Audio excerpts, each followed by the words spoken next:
edi mi kura na me ye bibi say kamenya content wo kuro bi so a na ngam akotwa ene pono kura na omde be ma ya so betwa enti ese ba pono a obetwa Ghana has ese ntwa pono mfa to YouTube I'll do it what do I be that is me betwa what do I am guess na as guess ni de wo mo ye majority o betwa wa Ghana papa I do bet ma boneke na camera si so ada me wo mbam dey mi bisao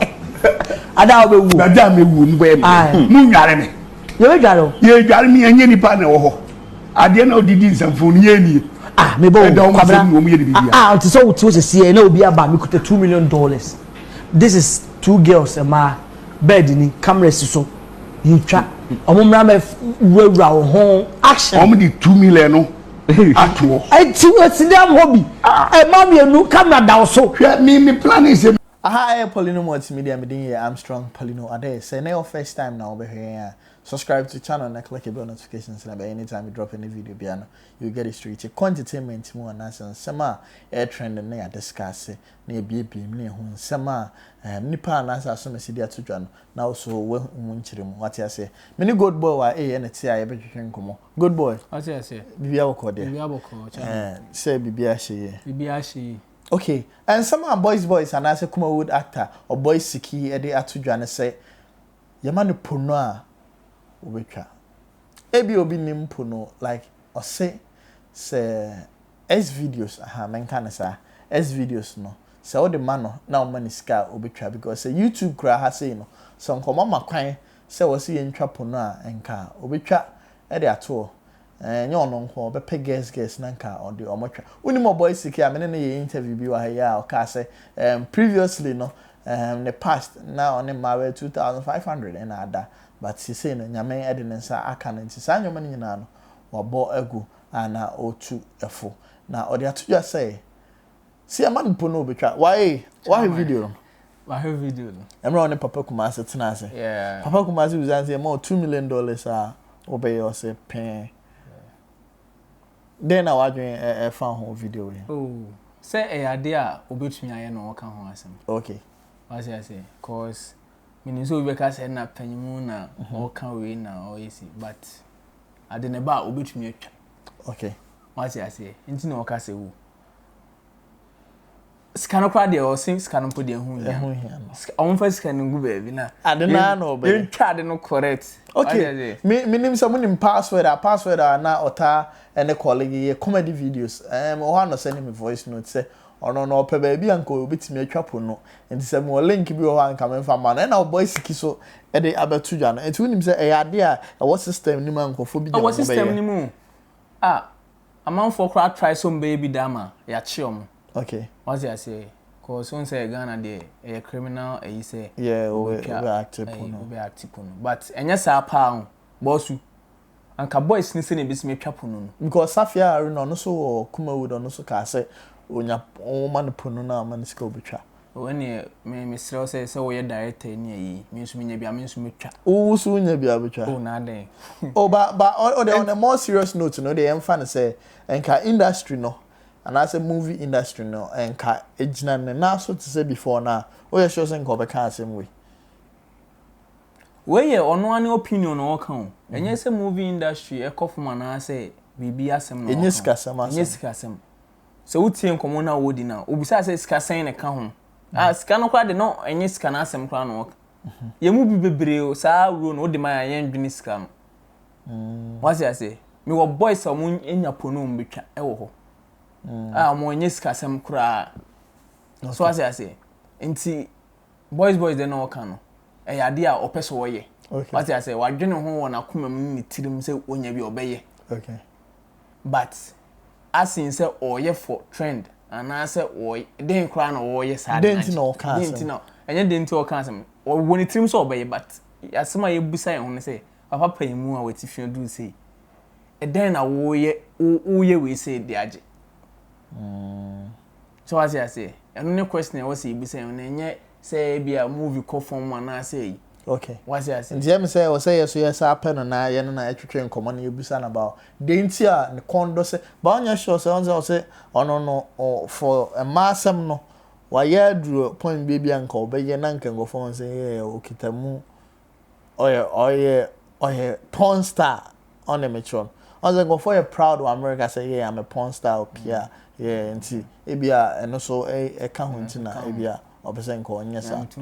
So we interviewing, you know, can say on about some yeah, why in your baby? Yeah, until on a day, if you find any lame, what I say, be an in Subani, nay, I would be free if he fee out there by industry. Okay, because a Goyama, Papa Kumasi Bisan say, and she say, Basse, overall, one. Obey okay, o say na o sebi nyame fa sama o free ma ye be ne den na ese be ro no nipa so na be hwe ntie ne na ese o ti asi o ro no ho. All right, our boys give a bit of you and Poleeno Multimedia chia wan yeah my big shout out. I say on there so friend eja otumi boat. The onye eja or your boys and your boys any company for no members no mo dawson nkroma nti you had opese all kan oh ye nyina ye kan na da one why me ntwampa cho madam mo ye molesta mo pese mo twa me sumi nim ba ana na mo nko svideos.com na am busa o say director ye pe wo link bi wo ha link na ye ntwa bi me ni link ba me wo platform also betime twa there to what say YouTube I say na obi timi twa content that one S videos I know so almost a twa content at all those S videos and all the to na one monetize it we be just kanti oh boy mpacho ba bia obi a no yeah kire wo kwan me kire kwan no yeah wo website bi wo S videos now say bia nka YouTube e ma kwan anka abetwa ato ho nti yeah wo svideos.com e honom no so no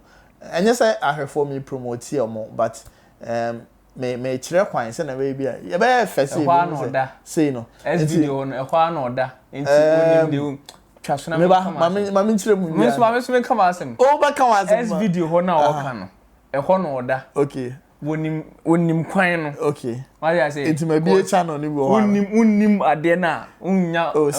research enya research asem masa me no na enenam ha de bia me hu se ofun S videos intimi upload ya na me de minim de oye wo no intimi na wo kirem say okay site no you monetize it okay ya discount hot say de inti ebia hono de ponu pon okay inti ebia wo twa o create account o me na verify na is o twa wo upload ya go on be monetize na ese so no strategies kan okay o boy say o gang in na wo team na me also a platform a obetimi I enjoy ho kama enti em say asem da ho ahefo asem da ho no and I will be kaka ho oh bibia ni ono me de me ka che boys say de wadwen ho ni trim na adwen pa enti nyankopon enhye ne den na obi betwa pono na adwen pa oh na den wo so omokro no betwa pono a wo se enya adwen pa na okay enti eja boys mesrew baby awo bia mesre nyankopon se o ma wa hoden ene adwen ne wo tim na adwen pa so mesrew enti fa ne magugu akwan mu na eja edi enim na boys no so yini tuo me wo manfo be 10 on peso me bi me link mu nyina mo nti koso na adwen wadwen no embre mu sa ma hoya wo o say ashoke fans o say okay I for no so adwen kire no ebi ga so obesa o kire wadwen abetimi a comment o comment section na watch your wadring and yeah did atem obetimi aka how you feel about this video and then anything be a odwen say what kind be foto ama ye nyina no na yeso yenya bi na ye de ato ye ho aha ye Poleeno Multimedia ko Instagram poleeno_com ne ko follow good boy wa and so Instagram na ko follow no na wabo Poleeno Multimedia or YouTube ya subscribe and click the bell notifications and anytime you drop any video biano you get it straight. So now my catch was Labina and Labina manager today there or some promotion with the ashema no nti or some Labina and Mr. Drew enyum no eba enche on be drop video very nice visuals enyum no metie na me pay but see finally metie because me call almost set no so and then it's one of the beautiful songs that Ghana ha ebe hiti pan. Now me catch you say wherever you are, wherever you find yourself biana the reborn say o your bana o pe way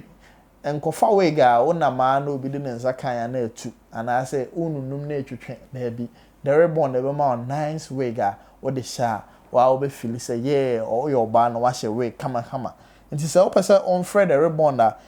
enya wig pe o almost say wedding deco bibia to say o worry na o ye party bi na pese o nya decoration bi e G oh na say yeah chairman wa de na say e ho ye G e ho ye fepa na no wa the ribbon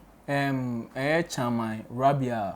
owo UK young rich nigga wedding omo na be decoration no aye so who young rich nigga UK ye chia yeah the wedding na ribbon for na UK for ni nim say friend Nana Kelly yeah Kelly okay the wedding no the ribbon for na ebe decoration come so over for the ribbon na 0546925622 0546925622 from nene omo ningita ho ebo no so da for me ne ade amepe no on say live bi o ha bi a osime koto wig bi oge obi si to wig mana na chama koto wig be 5 billion obedu fi ade no so nsanya papa de na anu masoka koto bi man ge bi menyo oh ye ko price bo ho be ayo 1000 Ghana asoka se ne ba ko bi o ma twere 400 bo ho ente no ni omo se ko di anu amate so aba be 3 million e no to eduma ge me se yet trotro ma enfrema no fase ya na tu ge na wege no afa trotro gate no matter for me se crown asoka so per wege na akọ the ribbon at from na ne omo ninkita ho na wa ho ofe de so say the ribbon awo foforo no kone en wo foforo ate aha ene de obesi ya crown